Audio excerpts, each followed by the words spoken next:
नमस्कार, आप देख रहे हैं भारत एक्सप्रेस का डिजिटल प्लेटफॉर्म। मैं हूं आपके साथ स्वाति शुक्ला कुमार। दिल्ली में लाउड स्पीकर समेत शोर मचाने वाली सभी तरीके के साउंड सिस्टम के खिलाफ पुलिस ने बड़ी स्ट्राइक कर दी है।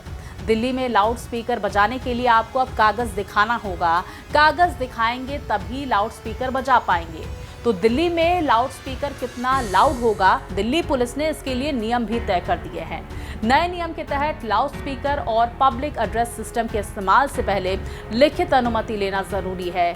नए नियम के तहत उपकरण सप्लाई करने वाले और म्यूनिसिपल कॉरपोरेशन की जिम्मेदारी अब बढ़ा दी गई है। रात के समय प्रतिबंधों को और ज्यादा सख्त कर दिया गया है। कानून तोड़ने पर बीएनएस की धारा 270, 292 और 293 के तहत एक्शन होगा। दिल्ली पुलिस ने लाउड स्पीकर को लेकर नए निर्देश जारी किए हैं। अब किसी भी धार्मिक स्थल पर लाउड स्पीकर तय मानकों से तेज नहीं बजेगा। किसी भी जगह लाउड स्पीकर लगाने पर पुलिस से परमिशन लेनी होगी। सार्वजनिक स्थलों पर लाउड स्पीकर या पब्लिक एड्रेस सिस्टम का प्रयोग बिना अनुमति के नहीं किया जा सकता।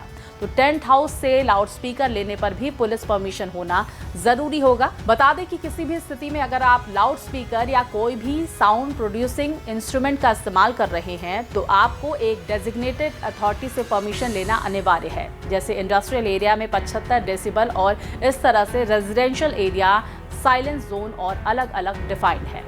नाइट टाइम के लिए अलग स्टैंडर्ड्स हैं जो डेसिबल्स मैक्सिमम 75 डेसिबल से लोअर साइड पे हैं। अगर आपको 10 डेसिबल से या फिर उससे ज़्यादा कोई वायलेट करता है तो उस पर एक्शन भी लिया जा सकता है और कोई भी व्यक्ति नागरिक इस पर कंप्लेन कर सकता है।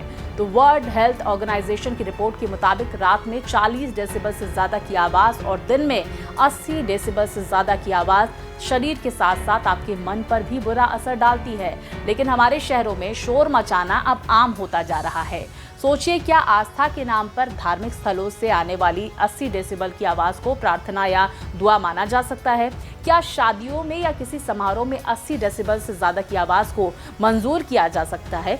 तो दिल्ली समेत पूरे भारत में लोग नॉइज़ पॉल्यूशन से परेशान हैं। बता दें कि नॉइज़ पॉल्यूशन की वजह से हर साल भारत में हज़ारों लोग अपने सुनने की क्षमता खो देते हैं। वर्ल्ड हियरिंग इंडेक्स के मुताबिक दिल्ली दुनिया में उन टॉप शहरों की लिस्ट में शामिल है जहां सबसे ज़्यादा नॉइज़ पॉल्यूशन होता है और जहां नॉइज़ पॉल्यूशन की जगह से सबसे ज़्यादा लोग अपने सुनने की क्षमता खो रहे हैं। तो विश्व स्वास्थ्य संगठन की रिपोर्ट के अनुसार साल 2050 तक भारत में हर 4 में से 1 व्यक्ति को बहरेपन की समस्या होने की आशंका है। तो भारत की साल 2011 की जनगणना की रिपोर्ट बताती है कि देश की 19% आबादी को सुनने की दिक्कत थी। मेडिकल रिपोर्ट से पता चलता है कि सुनने की क्षमता में कमी की समस्या वालों का एक बड़ा हिस्सा 14 साल से कम आयु के लोगों का है। हम लोग नॉर्मल जो आवाज़ सुनते हैं वो हम लोग 0 to 30 डेसिबल सुन पाते हैं। तो जनरली 60 to 80 डेसिबल का रेगुलर हाई फ्रिक्वेंसी साउंड होता है। तो उससे हमारी सुनने की जो क्षमता है धीरे धीरे ये कम होने लगती है।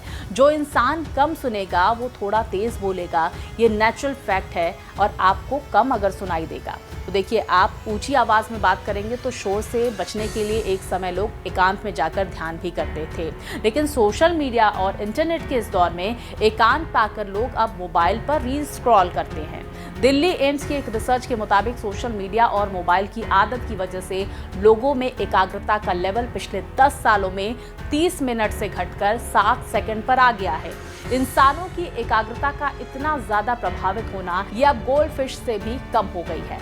तो देखिए, गोल्ड फिश की एकाग्रता सिर्फ 9 सेकंड होती है, जो जीवन में एकाग्रता बहुत ज़रूरी है।